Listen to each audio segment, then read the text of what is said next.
ইসলাম, দাউদ আলাইসাল্লাম এবং দাউদ আলাইসাল্লামের সন্তান সুলাইমান আলাইহিসাল্লাম, ওনারা নবীও ছিলেন আবার রাষ্ট্র ক্ষমতার অধিকারীও ছিলেন। বর্তমান ফিলিস্তিন সহ ইরাক, শাম, সিরিয়ার এই যে বিস্তীর্ণ এলাকা, এই পুরো এলাকা নিয়ে তাদের রাজত্ব ছিল।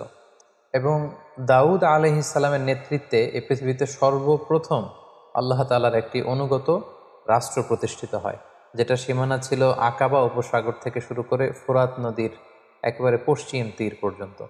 আল্লাহ তাআলা সাইয়েদনা দাউদ আলাইহিসসালামকে জ্ঞান, প্রজ্ঞা, বুদ্ধিমত্তা, আল্লাহ ভীতি, এরকম অনেক ব্লেসিংস দিয়ে তিনি সাইয়েদনা দাউদ আলাইহিসসালামকে ধন্য করেছিলেন। দাউদ আলাইহিসসালামকে বনি ইসরায়েলের লোকেরা তাদের কিং বানিয়েছিল। তিনি নবীও ছিলেন, আবার অ্যাট দ্য সেম টাইম তিনি রাজাও ছিলেন। তো কিং তিনি কিভাবে হলেন? এই ঘটনাটা ঘটেছিল তালুত বাদশার নেতৃত্বে দাউদ আলাইহিস সালাম